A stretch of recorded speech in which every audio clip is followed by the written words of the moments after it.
welcome back to Booze Reviews in Black and White. I'm D'Amico. This is Bane. We are busting out a couple of more wine videos for you today. We're going to go to South America. Fuck it. Yeah. We're sick of this weather. Going to warmer temperatures. Yes.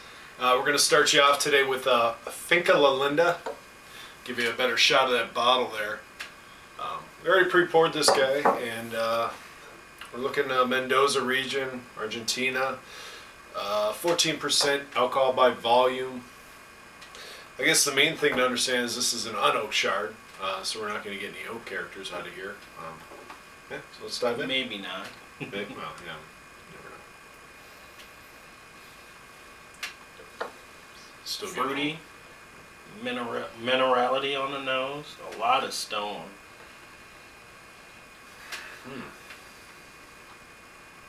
Almost sulfur.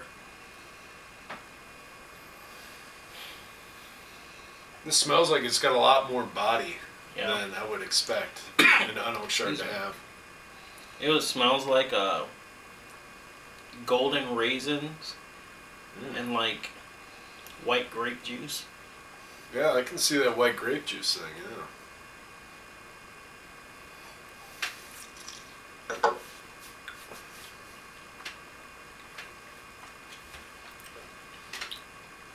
That is some good acidity. It's not overwhelming. It's just enough. It's got that that nice wet stone thing going on, the minerality. Yeah. But everything is in right proportion. It's in check, for sure. Right. It seems like a very well structured wine. Do you know the price point on this guy? No? I think it's under $10. Is it? Okay. That sounds Maybe 12 at the most. Boy, this is tasty. It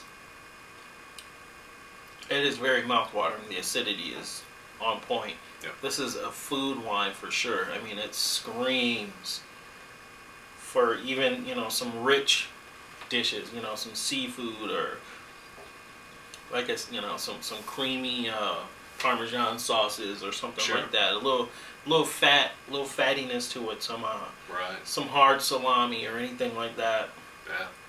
Yeah, I'm definitely seeing this being a good fit with some seafood. Mm-hmm. It's got the complexity. It's not overwhelming. It will play nicely, I think, with seafood. Absolutely. It'll play nicely. It won't be mean. If you're not a seafood eater and you want to just crack, I mean, it's at that price point where you can have it Tuesday, Wednesday night, easy.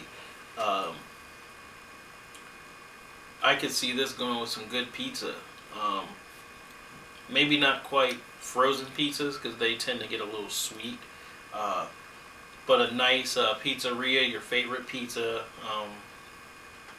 You can go to one of those, brick oven joints. Have a bottle just with it. Sure. Oh boy, that would be delicious. Now I got to tell you, there's some fruit hanging around here on the palate, right in the mid palate, and it's playing really well with that minerality. Mm-hmm. I'm thinking maybe tangerine or something. Tangerine, sure. A little citrus. A little citrus. There's a richness to it. A little creaminess for sure. I don't know what that's quite coming from, but it works with this wine. There's some weight to it. Yeah, definitely. Apricot, dried apricot, I should say. You're doing something right here. What are you gonna rate this thing? I would rate this, honestly, 88 points. I think the fact that, I like Chardonnays. I'm a big fan, as of late, of the unoaked Chardonnays because the over-oaked, I'm just so bored with it. I think this is a fantastic wine, and it screams for food. There are so many different things I could even pair this with. I could even go tacos, nachos. The list would go on and on. This is a very versatile wine, I think. And for that, I would give it 88 points. Yeah, that's really good. I'm probably there with you. I'll go with probably 87, 86. Let's go 87. But the key thing is price point. If it's right, if it's a $10 price point, which I think you're right, Yeah. that's a great buy. That's a For great sure. buy. Yeah. For sure. Nice wine, nice qualities. There's probably some things it's missing, but it's got a lot of complexity. Really creamy for an unoak.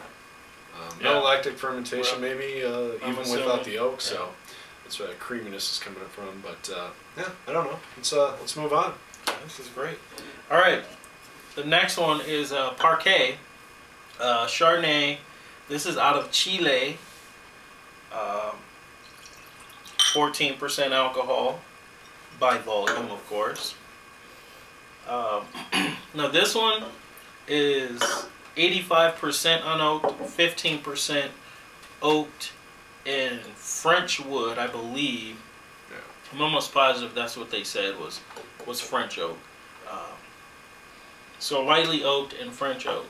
So it's not going to be as punch you in the jaw as in some of our West Coast friends. Sure. Not as much minerality on the nose as the La Linda. A lot softer. Getting a lot of straw, little hay, a little bit of like dried vegetation that's been rained on. You know what I mean? Like once it's dried, it's got that smell to it. I don't even know how to explain it. There's not a whole lot of fruit complexity on the nose. It is more about what you're talking about. There's not a lot of citrus going on.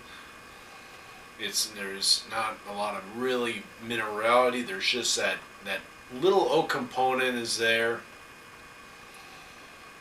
And there's this heavy, I don't know what that is. I don't know what it's like a dried, not a fruity fruit, like not a pungent fruit, but it's almost like a light fig. That's just what jumps into my head when I smell it. I think of figs, yeah, just kind of dry fig. I don't know.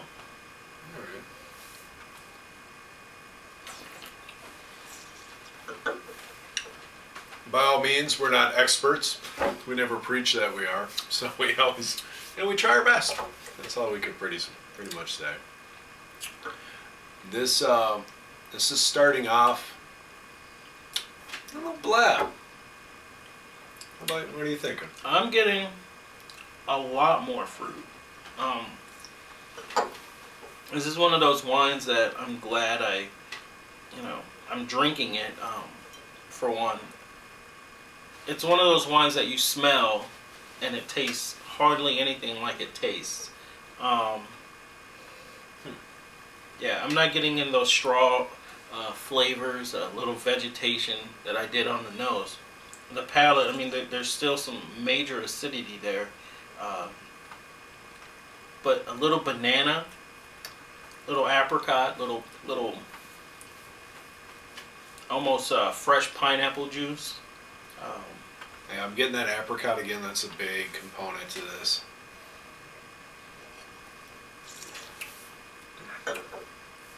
Yeah, the minerality is there. The acidity is it's kind of light, but it's apparent. Yeah, for sure. I think the wood softened this a little bit, and I think they did a good job with not overstepping that wood boundary, I guess, if you will. I think the winemaker knew what he was going for and achieved it here. South America, they're eating a lot more, seafoods and richer foods, but also a lot of fresh ingredients, vegetables and fruits. So they don't want all that massive, oaky, buttery, just heavy wines. You got to have that acidity to cut through the fattiness and the richness and the freshness, actually, of the food. So I think this still does its job. I really like it.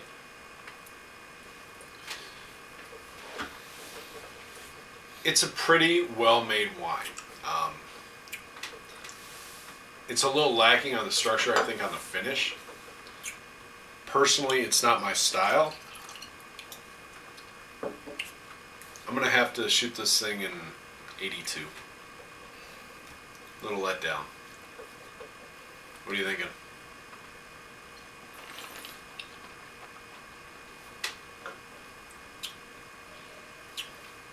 God, this wine screams for cheese.